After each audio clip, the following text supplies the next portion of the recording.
Good morning everybody. The पाठशाला channel में फिर से स्वागत।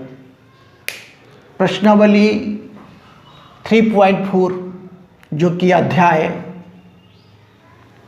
3 है, दो चर वाले रैखिक समीकरण युग्म, और इसका उदाहरण क्वेश्चन 12 लेके आए हैं, जिसमें दिया हुआ क्वेश्चन विलोपन विधि का प्रयोग करके निम्न रैखिक समीकरण युग्म के सभी संभव हल ज्ञात कीजिए। तो हम पिछले वाले वीडियो में हम बताए हैं विलोपन विधि के बारे में, और विलोपन विधि से ही इसको हल करना है और इसमें रैखिक समीकरण युग्म के सभी संभव हल ज्ञात करना है। तो चलिए हम स्टार्ट करते हैं। यहाँ ये क्वेश्चन दिया हुआ 2x + 3y = 8 और 4x + 6y = 7 दिया हुआ है, तो हम यहीं से हम हल मान लेते हैं। ठीक है, समीकरण 1 है और समीकरण 2 है। तो हम विलोपन विधि में बताए थे कि दो चर वाला रैखिक समीकरण है, एक x एक y। तो कोई चर को हमको क्या गुणांक को समान करना होता है विलोपन विधि में, लेकिन यहाँ देखते हैं 2 है, यहाँ 4 है, समान नहीं है। यहाँ भी देखते हैं 3 है, y चर का देखते हैं 3 है, यहाँ पर कितना 6 है, समान नहीं है। तो समान करने के लिए क्या करेंगे हम कि देखिए समझिए कि ये मान लिया जाए कि ये मान लीजिए x चर को देखते हैं, ये क्या 2 है, ये 4 है।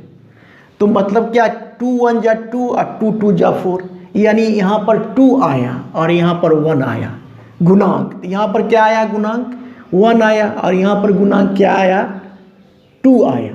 तो इसका जो गुणांक है वो समीकरण 1 से पूरा का गुणा कर देंगे, यानी कि 2 में गुणा करेंगे, और इसका गुणांक 1 है तो हम समीकरण 2 को गुणा कर देंगे। पहली बात तो क्या होगा, इसके चर का गुणांक समान हो जाएगा, कोई एक चर का गुणांक समान हो जाएगा। ठीक है, तो वही बात को हम पहले लिख लेंगे। लिखेंगे समीकरण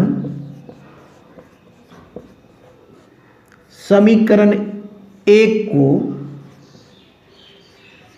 ठीक है ना, समीकरण 1 को, इस 1 को यहाँ पर क्या 2 × 1 = 2, 2 × 2 = 4, यानी 2 आया। समीकरण 1 को 2 से गुणा करने पर तथा समीकरण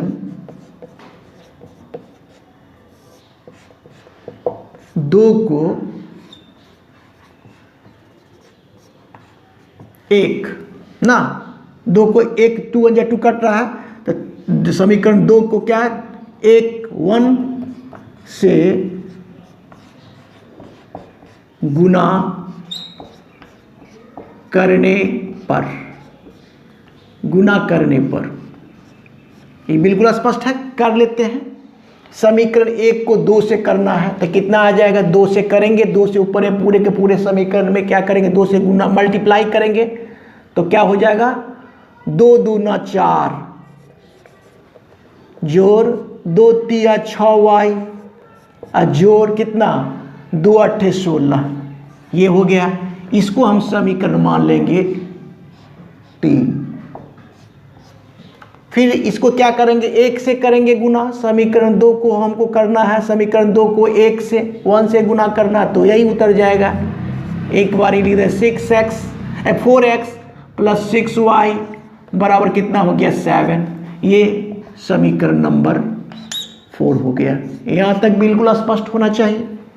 अब देखिए, अब क्या करेंगे, फिर चिन्ह खींच लेते हैं, लाइन खींचे।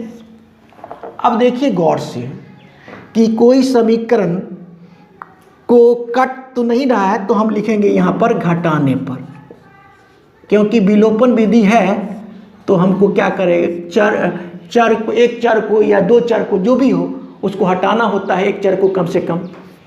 तो देखिए यहाँ पर देखिए घटाने पर क्या होगा, ये माइनस का चिन्ह यहाँ आ जाएगा, नहीं कुछ मतलब प्लस तो उल्टा माइनस, यहाँ प्लस है ही तो माइनस, और यहाँ पर माइनस तो होगा ही, प्लस है तो इसका उल्टा माइनस हो जाएगा। तो ये तो बात आप जानते हैं, पिछले वाले वीडियो अगर देखे होंगे तो बिल्कुल स्पष्ट होगा। अब देखिए इधर वाले पक्ष को देखिए, 4x प्लस का है माइनस का 4x है, तो ये तो कैंसिल हो गया। फिर देखिए 6y प्लस का है माइनस का 6y भी, तो ये भी कैंसिल हो गया। तो इधर से मेरा क्या बना, 0। इधर से तो पूरा का पूरा कट गया, 0 बराबर। इधर देखते हैं तो 16 में से 7 जाएगा तो 9 आएगा। अब देखिए ये बात को गौर से देखने की बात है कि 0 बराबर तो 9 नहीं होगा, ये तो असत्य कथन हो गया। लिखेंगे यह असत्य कथन है ना, लिखेंगे यह क्या है, यह असत्य कथन है, यह असत्य, यह असत्य कथन, ठीक से लिख देते हैं, यह असत्य कथन है ना, असत्य कथन। 0 बराबर तो 9 नहीं होगा, असत्य कथन है। अतः देखिए गौर से, अतः समीकरण युग्म का, अतः समीकरण युग्म का, अतः समीकरण युग्म का कोई हल नहीं होगा, कोई हल नहीं, अतः समीकरण युग्म का कोई हल नहीं है। बस इस प्रकार से ये सवाल समाप्त हुआ। विलोपन विधि में होता क्या है, कोई एक चर कटता है, लेकिन यहाँ पर क्या हो गया, दोनों चर x चर और y चर दोनों कट के क्या हो गया, इधर का लेफ्ट साइड का 0 बन गया और राइट साइड का 9 बन गया, यानी 0 बराबर 9, ये असत्य बात है। अतः इसलिए इसका समीकरण का कोई हल नहीं होगा। तो इस प्रकार से इस क्वेश्चन को सॉल्व किए। मेरा वीडियो अगर अच्छा लगता है तो लाइक शेयर और सब्सक्राइब करें। Thank you, take care.